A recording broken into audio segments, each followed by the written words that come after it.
Hi Gemini, welcome po sa ating channel. At ito ang inyong daily Gabay Tarot reading for March 29, 2025. Please be reminded kung naka-resonate kayo, comment down. Kung hindi kayo naka-resonate, ibigay niyo po sa iba kasi general reading po ito. This is for you, Gemini, ngayong March 29, 2025.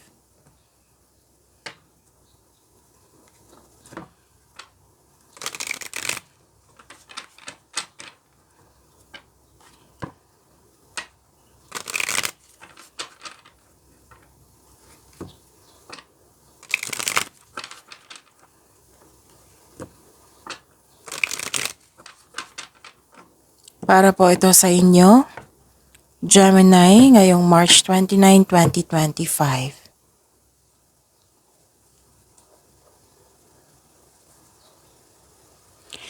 Maraming salamat po sa inyong patuloy na suporta at maraming salamat din po sa mga hindi nag-skip ng ads.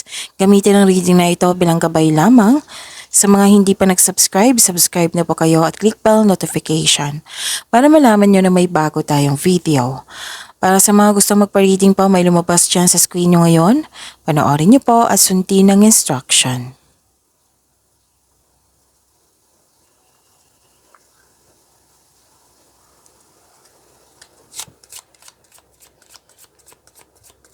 Spirits Guide, mga ganap po para kay Gemini ngayong March 29, 2025. I need 3 cards po.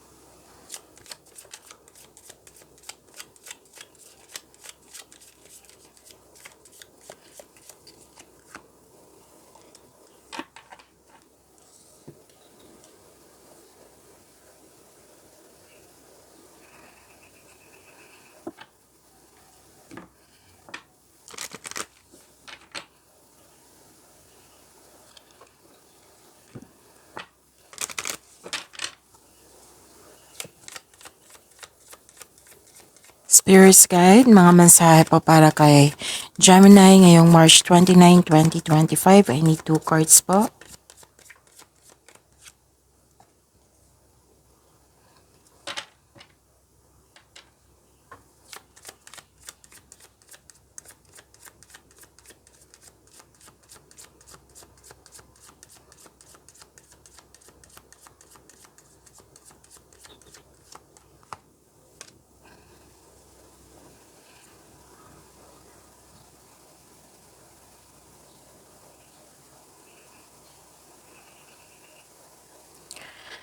Ngayong March 29, 2025, may nakita ko ditong ending with new beginning. Oo. Pwedeng may ganap na end of contract, closure, space, nililimit mo yung sarili mo sa isang sitwasyon or sa isang tao. Pwedeng separation din ito, maraming case ng separation. Like for example, separation of responsibilities, separation na tumiwalag ka, so separation na, literal na separation. May concern kayo sa isang tao na mahirap kausap or sobrang stricto. Nakikita ko dito nahihirapan ka, nabibigatan, pero tinulungan mo yung sarili mo na i-let go ito. At sa pag-let go na ito, nagkaroon ng transformation at yun na, nagkaroon ng ending with new beginning. May malaking influence ang isang lalaki po sa araw na ito. At mag-ingat kasi maraming ganap dito eh. Nakikita ko dito, merong tuso, mandaraya. Pwedeng rivalry ito or competition. Nakikita ko dito na may sinungaling. Pwedeng temptation din ito. So maraming cases ng temptation, right? Temptation sa isang bagay. or temptation sa isang tao. May nakita rin ako ditong pwedeng tuto sa inyong desisyon, ayaw sa inyong desisyon, ideas, plano, most likely tutol to eh. Or, concern ito sa third party. At may nakita din ako ditong may masamang intensyong sa tao sa iyo, yung mapanlinlang na tao. Pwede din may sinungaling, may nagsinungaling sa iyo ngayon. So, yun. At lumabas din dito sa mensahe po na humanity's destructive traits. So, may hindi maganda yung trato. Tingnan nyo yung picture. Nag-put siya ng shield. Pwedeng umiwas, which is nag-clarify siya dito na umiwas or nag-limit ka sa kanila. Hindi mo ina-allow yung negative energy nila. Tingnan nyo. So, umiiwas ka or nag-put ka ng boundary. Nag-put ka ng limitation. Kung ayaw natin ng gulo, then put limitation. Kung ayaw natin ng negativity, di ba? So, yun.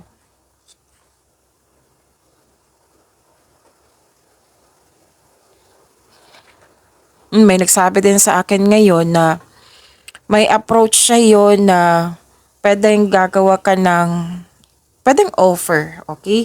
Na may gagawin kang hindi nakakabuti sa'yo, in-offer sa'yo, in-approach sa'yo. Tapos, nag-say no ka. Kasi alam mo na hindi nakakabuti sa'yo. Example po iyan. Okay? Isa din yan sa, bakit ko nasabi na example? Kasi maraming sinabi dito. Isa sa yung sinabi ko kanina na pwedeng nag-say no ka kasi hindi nakakabuti sa'yo yung pinagawa or offer sa'yo. Kasi alam mong hindi nakakabuti. Okay. Tapos, nurture your relationship. Alagaan niyo po yung relasyon, connection mo sa isang tao. Pwede din sa grupo, hindi lang sa isang tao. Okay?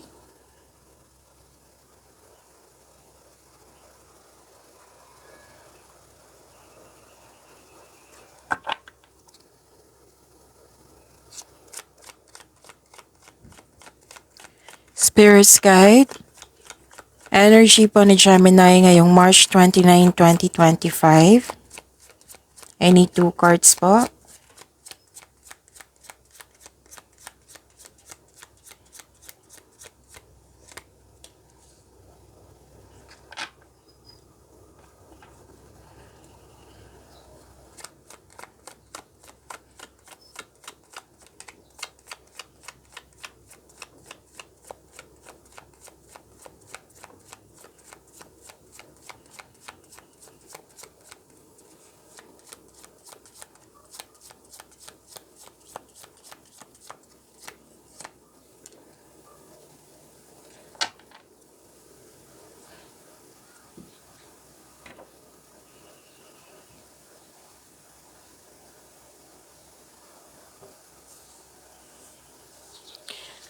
Kung may narinig kayo or may nakita kayong repeating message, meaning to say, pinupush ng cards nyo yan kasi ang ilan sa inyo hindi pa binigyan ng atensyon. Like for example, nanood kayo ngayon ng March 28 at sunod is itong video na ito, March 29, 2025. At may nakita or narinig kayong naulit na mensahe.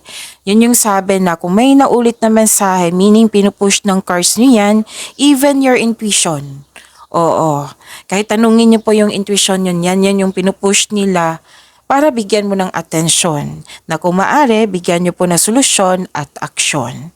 So remember, Gemini, at the end of the day, alam mo na ikaw lang taong may kakayahan at responsable na gumawa ng sarili mong katotohanan at kinabukasan. So ano yung energy ni Gemini?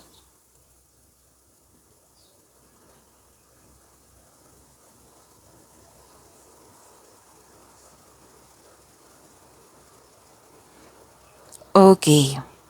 Nakita ko dito na nagkaroon po ng kung dati, 'di ba may nasabi ako dito sa oracle cards nyo kanina na may competition at rivalry. Dito sa inyong tarot cards, nakita ko rin dito yung competition and rivalry, which is nalaman mo na may competition, rivalry, na ito yung dahilan na nag-struggle ka or nagkaroon ng conflict. Oo. Yun nga, yung sabi dito na panlilin lang, andito po, na malapit sa iyo. So, pwede din nagkaroon kayo ng away before, pwede kahapon or matagal na. Pwede din, nangyari na ito na naalala mo na. Kasi may nagsabi sa akin kanina din na pwedeng naalala mo to or may nagpaalala sa iyo. Pwede din, mangyayari din ito.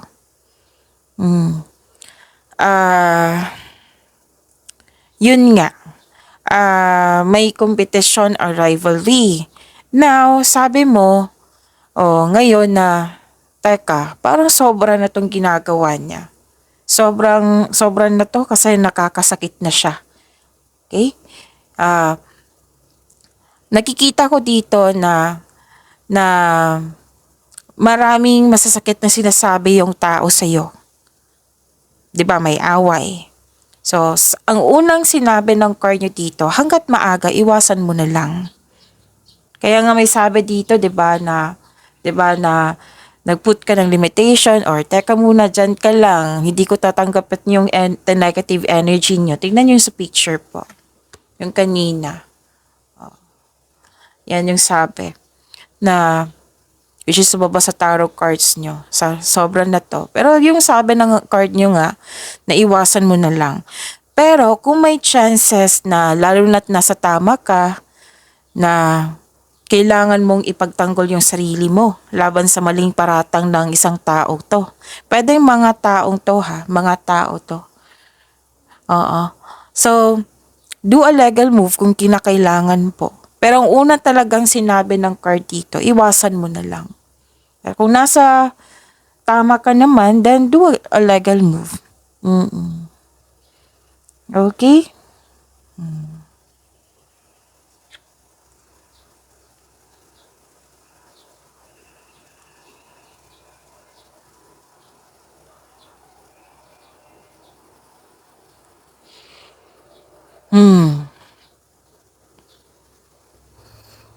Actually, this is an air sign card. Oo. Yung air sign card is Gemini, Libra, and Aquarius. Nakita ko yung ugali mo dito na matapat, matalino, diretsa kong magsalita, seryoso. Kayo ay respetadong tao, nagsasat ka ng boundaries. Lumabas dito yung energy ng single parent. Pwedeng ito yung kausap mo or kayo ito. Nakita ko rin dito yung ugali mo na magaling kayong gumawa ng desisyon. So, ang advice ng card niyo po dito, manindigan para sa iyong mga paniniwala. Mag-focus kayo sa logical at katwiran kaysa sa umasa sa inyong emotion. Makinig po daw kayo sa inyong intuition para gabayan ka. Okay?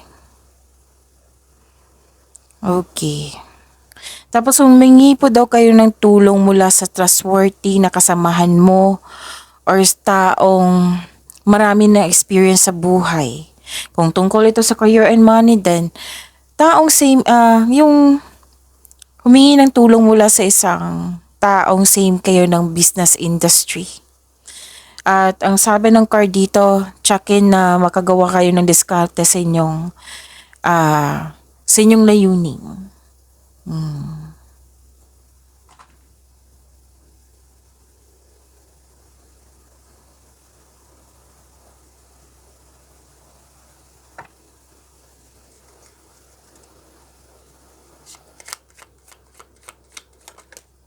Okay, so this is your career and money, Gemini.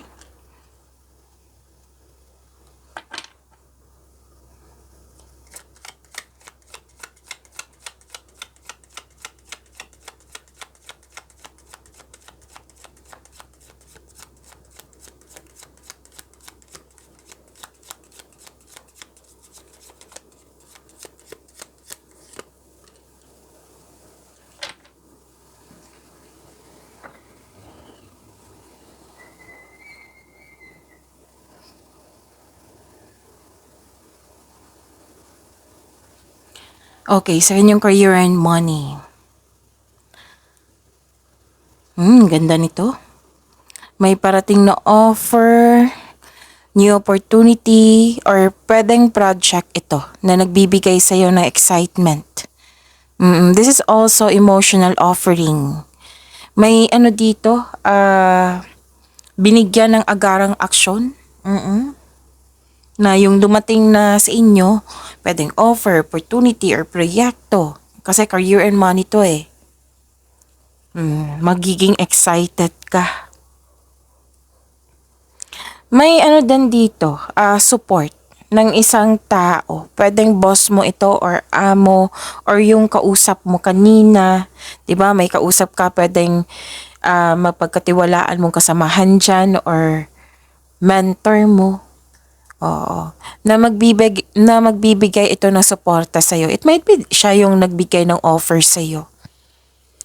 So, this person ay mag-o-offer sa iyo ng much needed support. Pwede din pagtaas ng iyong posisyon, pagtaas ng kita, pagtaas ng sweldo, pagtaas ng allowance.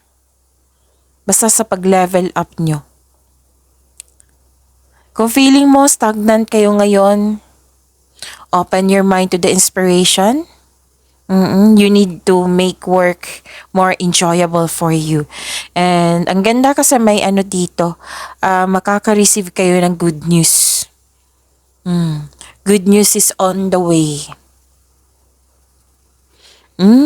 Okay. Posibleng may bumili ka ng isang bagay, pwedeng pet, na makapagbigay sa iyo ng happiness, pamper. Pwede din may bago kang kasamahan dyan, may bago kayong kaibigan dyan. Na magbibigay sa iyo, na magaan ang loob mo, nagbibigay sa iyo ng happiness. Okay?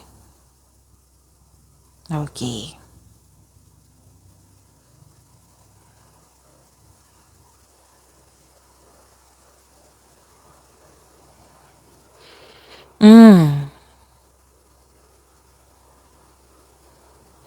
May nakita ko ditong delay or obstacles in yung goal. Pwedeng hindi ka naging kontento. At ito na. May disconnection na. May nangyaring disconnection dito sa isang tao. Bothered ka eh. Oo, bothered ka dito. So, kailangan dito ng mahabang pasensya and listen to your heart to get back on track. Pero don't worry kasi mas nangingibabaw talaga yung magiging busy ka sa binigay na offer sa'yo, opportunity sa'yo. It might be naalala mo lang or pwedeng mangyayari ito, yung disconnection. Pwedeng, disconnection sa isang tao. So, dito na lang tayo mag-focus sa makontrol natin yung binigay sa inyo na pagkakataon.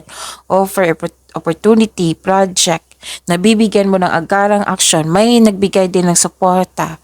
So, yun ha, dito tayo sa positivity, yung makontrol mo, and wag tayong mag-focus sa hindi nyo makontrol. Lalo na sa pag-uugali ng tao, hindi naman natin yan kontrolado. Kundi, umiwas na lang. Yan yung pinupush ng cards nyo eh. Umiwas na lang. So, doon na lang tayo sa mga taong nagbigay na suporta sa'yo. Nurture your relationships.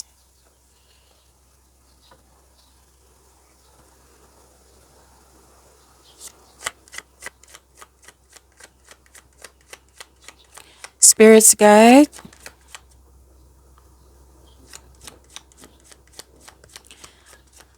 Love Life, Self-Love, Partnership, and Romance ni Gemini ngayong March 29, 2025. I need 2 cards po.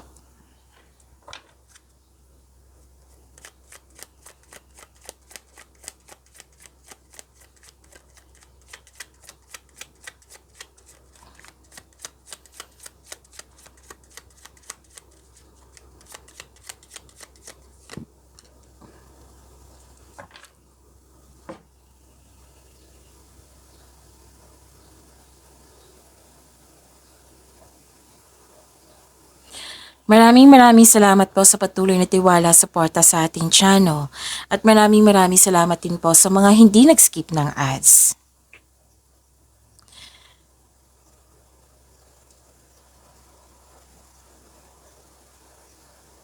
Actually, maraming sinabi sa akin ngayon. Oo, habang binabalasa ko to, maraming sinasabi sa akin ngayon. At may binigay dito na isang sitwasyon na pwedeng kahit anong buting binigay mo sa kapwa mo, yung taos-puso talaga para sa kabutihan. Yung response, yung ilan, ang response is hindi nakakabuti. Oo, masama pa rin. So, yun nga, yung sabi ng card nyo dito na hindi natin kontrolado yung choices, pag-uugali ng tao. Kung ayaw nila, then wag na lang natin pilitin. Instead, i-pray na lang natin sila kung concern ka sa kanila. Like for example, kahit anong gawin ko, may isang tao talaga na magbabash. Oo. Na hindi alam ng basher na alam ko yung kalagayan niya. Kung bakit siya nagbash. Kasi binash din siya. Nakikita ko yan. Binash din siya. Tapos gusto niyang ipasa sa akin ang kanyang energy. Yung negative energy na natanggap niya sa nagbash sa kanya. Hindi alam ng isang basher. Oo. Na alam ko yung nakikita ko talaga yung sitwasyon niya. Kaya wala. Yung sabi dito na hindi tatanggapin, hindi ko tinanggap yung energy niya. Yan lang. Bakit ko tatanggapin na hindi naman yun sa akin? Hindi naman niya nakikita yung binigay kong kabutihan sa kapwa. Kung ayaw niya, then choice niya yun. Yun lang po, Gemini. Kasi iba-iba naman tayo na situation, baka makakatulong sa inyo. Okay?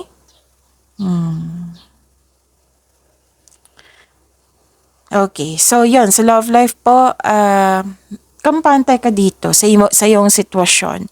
Actually, may nagbigay talaga, dalawang card na po nagsabi dito, may nagbigay sa inyo ng tulong, assistance, pwedeng advice, isang boss type. Boss type siya, pwede father figure. Malaki ang kanyang influence, which is lumabas din siya dito. It might be lalaki ito.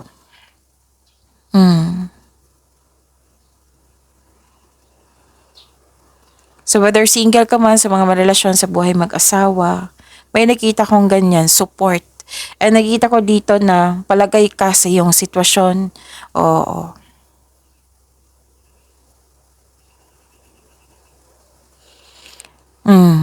Tapos may sabi dito na kung pagod kayo, magpahinga. Kahapon pa to, Gemini.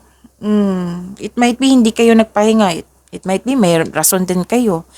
Kasi anong araw ngayon, 'di ba? May trabaho pa. So ilang araw na lang mag-rest day ka na. So buhos mo lahat yung rest day, tulog ka, tamang kain, take your vitamins kung yun ay advice ng doktor mo. Tapos kung may problema ka sa inyong situation, magpahinga muna. Kasi kung hindi ka makagawa ng solusyon yan pag pagod ka, for sure. Makagawa ka ng solusyon pero hindi siya the best solution. O, magpahinga muna, tapos pag okay na, then gawa kayo ng solusyon. Okay? So, pag-imanin niyo po yung blessings sa binigay sa inyo, Gemini. See you tomorrow. Please like, subscribe, and click bell button for notification para updated po kayo sa daily tarot reading natin. Maraming salamat po.